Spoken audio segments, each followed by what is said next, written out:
Hello student, आज अपने polarity of bond के बारे में डिस्कस करने जा रहे हैं। तो इसको अपने कुछ एग्जांपल से समझेंगे। जैसे कि यहाँ पर अपने लेते हैं covalent bond and ionic bond. Covalent bond की बात करें ना, तो कोवलेंट बॉन्ड का मतलब होता है sharing of electron. Ionic bond की बात करें तो इसका मतलब होता है ट्रांसफर ऑफ इलेक्ट्रॉन। ये तो हो गई इसकी डेफिनेशन की बात। अगर अपने को कोई कंपाउंड दे दिया जाए और कहा जाए कि इसमें कौन सा वाला बॉन्ड है, आयनिक है या कोवलेंट बॉन्ड है, तभी अपने क्या करेंगे। तो इसको अपने कुछ एग्जाम्पल से समझते हैं। जैसे कि H2O2 N2 Cl2 and F2। तो यहाँ पर अपने सबसे पहले डिस्कस करेंगे हाइड्रोजन को। ओके, तो यहाँ पर अपने देख सकते हैं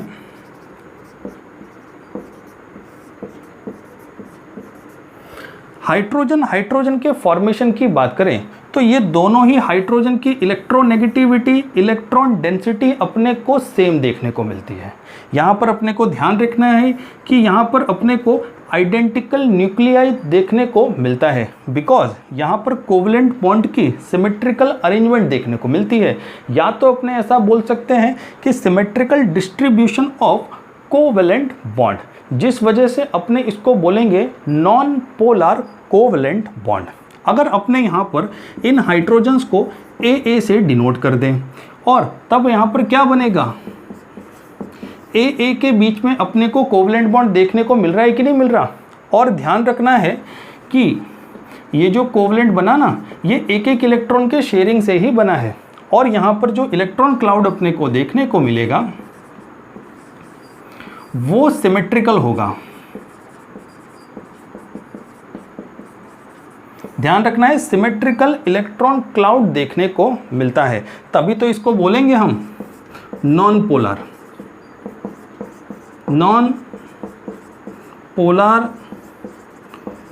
कोवलेंट बॉन्ड। ध्यान रखना है, नॉन पोलर कोवलेंट बॉन्ड इसको हम बोलते हैं। क्लियर। तो इस तरह से यहाँ पर अपने ने पोलैरिटी का फर्स्ट स्टेप तो देख लिया, जहाँ पर अपने ने हाइड्रोजन के एग्जाम्पल की हेल्प से इसका डिस्कशन किया। ओके, नेक्स्ट एग्जाम्पल लेंगे ऑक्सीजन। तो सबसे पहले आप इसको नोट कर लो और फिर हम डिस्कस करेंगे ऑक्सीजन के बारे में। ओके,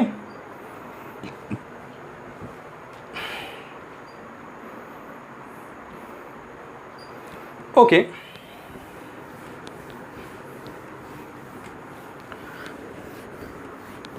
अगर अपने यहाँ पर ऑक्सीजन की बात करें तो ऑक्सीजन के पास होते हैं टोटल 8 इलेक्ट्रॉन्स और इसके आउटर मोस्ट में अपने को देखने को मिलता है 6 इलेक्ट्रॉन्स। अब देख सकते हैं कि दोनों ही जो ऑक्सीजन है ना, दोनों के पास 6 इलेक्ट्रॉन है। अगर इनको अपना ऑक्टेट कंप्लीट करना है तब ये क्या करेंगे, 2 इलेक्ट्रॉन की शेयरिंग करेंगे कि नहीं करेंगे। और अपने को यहाँ पर देखने को मिलता है ऑक्सीजन के बीच में double bonding. Clear.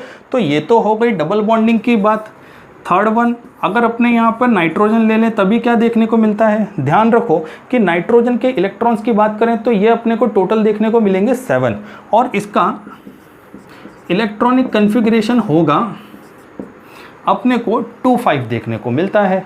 Outer most में अपने पास कितने इलेक्ट्रॉन्स हैं, 5। इस वजह से यहाँ पर अगर मेरे को ऑक्टेट कंप्लीट करना हो तब मेरे को 3 इलेक्ट्रॉन की ज़रूरत पड़ेगी। ओके, तो चलो इसको भी देख लेते हैं।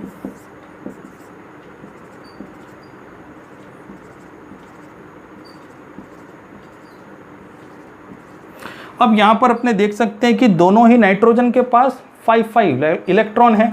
अगर इनको ऑक्टेट कंप्लीट करना है तभी ये 3 इलेक्ट्रॉन का शेयरिंग कर लेंगे। क्लियर। और इनका ऑक्टेट क्या हो जाएगा, कंप्लीट। ओके, जिसको अपने लिखते हैं N2।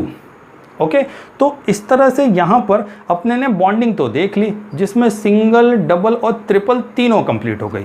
ठीक है, तो आप इसको फर्स्ट नोट करो और फिर हम नेक्स्ट टाइप के डिस्कस करेंगे कोवलेंट बॉन्ड के बारे में। ओके, जो होंगे पोलर। अपने यहाँ पर पोलर कोवलेंट को एक एग्जाम्पल से समझते हैं। जैसे कि यहाँ पर Cl के पास अपने को 7 इलेक्ट्रॉन देखने को मिलते हैं और हाइड्रोजन के पास अपने को 1 इलेक्ट्रॉन देखने को मिलता है। अगर Cl को अपने ऑक्टेट को कंप्लीट करना है तब ये क्या करेगा, 1 इलेक्ट्रॉन का शेयरिंग कर लेगा जो कि हाइड्रोजन के पास है। साथ ही साथ यहाँ पर Cl की इलेक्ट्रोनेगेटिविटी अपने को ज़्यादा देखने को मिलती है, हाइड्रोजन की इलेक्ट्रोनेगेटिविटी अपने को कम देखने को मिलती है। और यहाँ पर इलेक्ट्रॉन डेंसिटी क्लोरीन की ज़्यादा है हाइड्रोजन से। क्लियर। और यहाँ पर आप एक और चीज़ का ध्यान रखना, यहाँ जो आयनिक कैरेक्टर है ना उनमें भी काफ़ी डिफरेंसेस हैं, जैसा कि हमने इलेक्ट्रोनेगेटिविटी में देखा। मतलब कि Cl की आयनिक कैरेक्टर अपने को ज़्यादा देखने को मिलेगी और हाइड्रोजन की आयनिक कैरेक्टर अपने को कम देखने को मिलती है, जैसा कि हमने इलेक्ट्रोनेगेटिविटी में देखा था। ओके, इसीलिए तो इसको बोला जाता है polar covalent bond. Polar covalent bond से यहाँ पर अपने ध्यान रखेंगे कि Cl के ऊपर पार्शियल नेगेटिव चार्ज और हाइड्रोजन पर पार्शियल पॉजिटिव चार्ज देखने को मिलता है। ओके, और यहाँ पर अगर इलेक्ट्रॉन क्लाउड्स की बात करें ना तो ध्यान रखना, इसको अपने समझते हैं A और B से। Cl को मैंने लिया है B और A अपने ने ले लिया है हाइड्रोजन। ठीक है, यहाँ पर अपने को डिस्प्लेसमेंट ऑफ शेयरिंग इलेक्ट्रॉन देखने को मिल रहा है। क्लियर, ध्यान रखो, डिस्प्लेसमेंट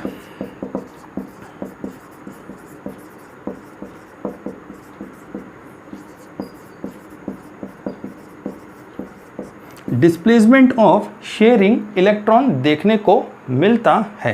साथ ही साथ यहाँ पर अगर अपने बात करें A और B के बीच में, ध्यान रखना है A और B के बीच में ना पोलराइज इलेक्ट्रॉन क्लाउड देखने को मिलते हैं और यहाँ पर पार्शियल नेगेटिव और पार्शियल पॉजिटिव है। इस वजह से पोलर कोवलेंट बॉन्ड तो देखने को मिलता ही है। ओके, पोलर कोवलेंट बॉन्ड तो देखने को मिलता ही।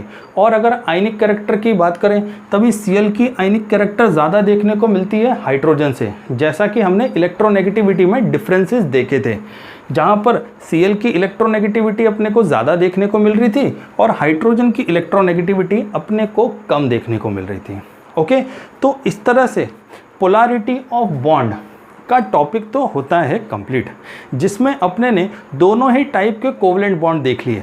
फर्स्ट में हमने डिस्कस किया नॉन पोलर कोवलेंट बॉन्ड और सेकंड में अपने ने डिस्कस किया पोलर कोवलेंट बॉन्ड के बारे में।